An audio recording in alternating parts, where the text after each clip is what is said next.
I'm excited about today's topic because today we're going to start talking about what's the best ways that parents and grandparents can help their children and grandchildren buy homes. What are the best ways, and what are the ways to what are things to avoid? Because we talk about all the time the opportunity that we have as real estate and mortgage professionals to lean into helping families manage the transfer of generational wealth. We know that boomers are sitting on records amount of wealth, whether it's equity in homes or it's through their stock and bonds or whether it's their cash savings. They have more money than any generation, and that they're going to be transferring as much as $105 trillion in the upcoming decades, and that transfer has already started.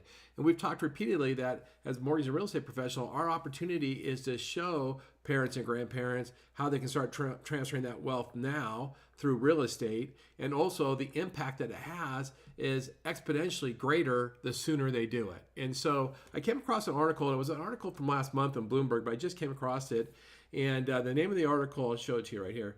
The name of the article on this Bloomberg piece was The 3 Best Ways to Give Your Kids Real Estate and What Not to Do. And it was a really interesting article, and I appreciate it because I've been preaching this, that we really need to step into this. Now, I'm going to give you the 3 ways, a bonus way, and then I'm going to give you a couple of things to avoid, and then I'm just give you some strategies about how we can lean into this opportunity. So the obvious one is to be able to give cash. And as you know, you can gift up to $19,000 per person per year. If it's a couple, then that's $38,000, and you don't have to report it. It's no tax implication. You don't have to report it. Now, you can give gifts greater than $19,000 per person or $38,000 for a couple, but those are reportable, and those will actually count towards the $13.99 million lifetime gift estate limit. So if you give more than that, just know you're going to limit how much you can gift later.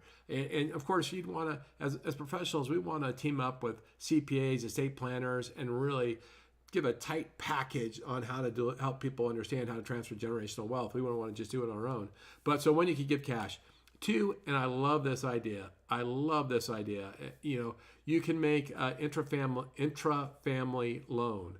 And what happens is that the loan has to conform to IRS requirements, which means it has to be a legitimate loan it has to have legitimate terms. You can't have just a crazy below market interest rate, but you can have a bottom of the market interest rate, right? So let's say today that maybe the best borrower, maybe somebody at Morgan Stanley that has $10 million and wants a $250,000 loan, they may get a 3.5% interest on a 5/1, because it's a collateralized loan. They're going to get really low. So you can give something super, super low, well below market rates, but it has to exist someplace in the market. But here's the great thing. This is what I love this idea.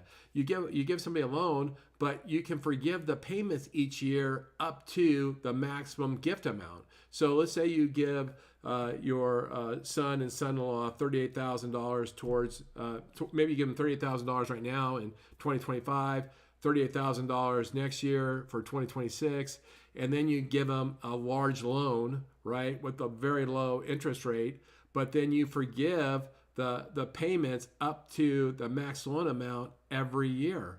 And I love that. That is a great strategy. Of course, you can also use a trust, and whether it's revocable or irrevocable, you want to deal with an estate planner, definitely an attorney, CPA, to get those type of things done. And then if you have if your clients have a very complex financial, portfolio, they may want to use an LLC. There's pros and cons. You got to be careful with that. Of course, you'd have to contact your advisors. But so 3 ways: give cash, interfamily loan, or use a trust. And then a bonus, you can create an LLC. But there's 3 things that they mentioned do not do. 1, do not transfer property using a will alone, because it triggers not only a public probate and delays transfer, but offers no tax advantages, right? Although you do, by the way, if you do go through a will and you give it through your estate, you do get a step-up basis in the taxes so that you don't have to be taxed at capital gains for that transfer of that value. But the other thing is, don't just change a deed to your child's name. That's most likely going to trigger taxes. And then 3, don't just sell them the property below market value, because the IRS will catch that and they'll tax the difference between what it should have sold for and what you sold it to them for. So don't just use a will, don't just change a deed to your child's name, and don't sell below market. Now, So, all that being said, the thing I'm most interested here, if I was frontline mortgage or frontline real estate, I would find CPA partners, estate planners, investment advisors, and I would reach out and do generational wealth transfer seminars. I would teach parents and grandparents the best way to transfer wealth through real estate. I would argue why doing it sooner than later is better because of the compounding effect. It has exponential benefits. I would definitely lean on a bunch of concepts with die with zero, which, as you may recall, I've talked about it repeatedly. The average inheritance today is received around age 61. It has really diminishing impact when somebody receives it at age 61. Most families have the ability to do some of that transfer early. If, in the case, if they would have helped their children when they were 30 struggling to buy a home, if they would have helped them then, the child would have had the benefit of the home and all that compounding equity over the years. And so that gift would have been exponentially bigger. But for us, the key thing is if this strikes your interest, figure out how to get out there, get belly to belly. This is a beautiful consumer direct strategy where you can go directly to consumers and you can teach them. You're filling a need. If you subscribe to the Challenger sale, don't try to sell people what they think they need. Sell them what they absolutely need, but they may not even know, right? So you can point out a need that they may not know of, and you'll be that much more valuable. You'll be able to go partner with affinity professionals who also become referral sources for you. It's just a win-win-win-win-win. I did do a post on this in LinkedIn. It was a pretty lengthy post. Matter of fact, it was a max length on LinkedIn today. I put a link to the article in LinkedIn, and I will put a link to the article below. But I realize Bloomberg is behind a paywall, and depending on how many times you've clicked to Bloomberg in a given month, I think you get 3 or 5 free articles a month. If you don't have access to the article and you want to see it, which I hope you do, just ping me however you want. Get a hold of me.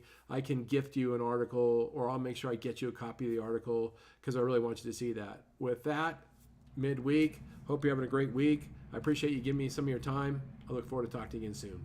Thanks.